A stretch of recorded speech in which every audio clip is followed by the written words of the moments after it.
Hello guys, to ang aking page na si Agamo Channel 2.5. Nakita nyo naman siguro po yung aking mga likes, 578 likes and then 2.8 followers lang po ako. Ito po yung nakalaman ng aking dashboard. Siguro kitang kita nyo naman po yan dahil meron po kayong malalaman na magugulat kayo. Baka pwedeng mangyari po sa inyo, sa inyong page or profile. Ito yung kay bibigla nyo dahil may nag-upload lang ako yung yesterday lang po. Yan, ito po. Yan po yung upload ko about sa Azure Paris Beach Resort Rio. Sa may Paranaque po yan, mga kagunti. Magugulat kayo, pag napanood nyo yan, magkakaroon siya ng ads. Yan, makakita nyo siguro mga kagunti, mga ka-morning. Yan, nakita nyo may ads, di ba? Tapos nakita nyo naman siguro yung followers ko.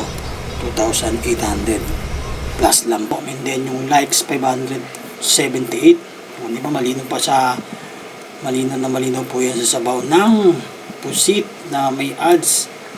Siguro ito yung sinasabi nila na may mga mabababa daw na followers na nagkakaroon ng ads. Baka isa na po ako dun sa nangyari.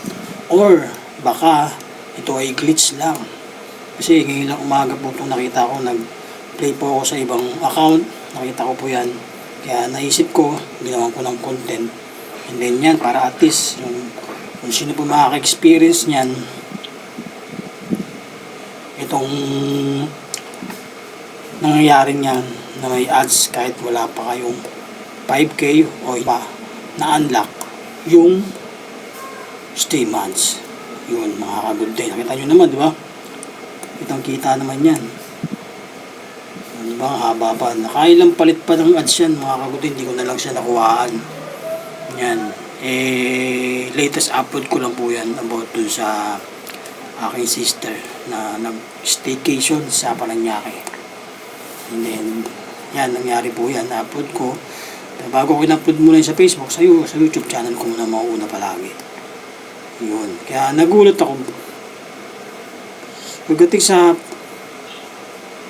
upload ko sa Agamo Channel 2.5. Alam, may ads. Marami doon, nagtaka. Hindi mo na ako na kaagad. Naniwala. Tinignan ko muna sa ibang account. Meron din. Meron pa nga, haba pa nga mga kagundi. Kaya nakakagulat to.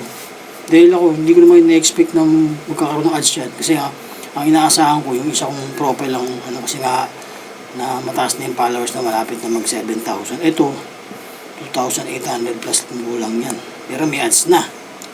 Diba, nakakapagtaka. Hindi natin alam kung yan yung latest ni Meta or glitch yan, mga kagundi. Kaya nakakapagtaka merong ads.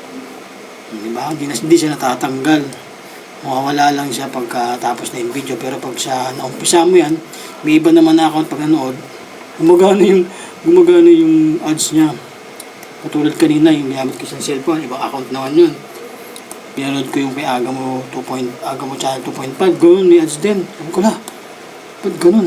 Baka ito na yung sinasabi ni Meta na may mga mabababa na hindi naman na-unlock yung stream ads o nag 5K pero may ads yung video nila. Ano kaya ito? Magiging revenue or what? Revenue nila ng Facebook. Kasi nilalagyan nila ng ads yun. Makikita nyo naman mga kagundi, di ba? Malinaw pa yan. Kaya nakakapagtaka kung yan ba'y ating revenue or glitch or ito na yung sinasabi nila maraming mababang followers na magkakaroon ng ads. Ito yung sinasabi ni TGL4K, isang content creator. Yan.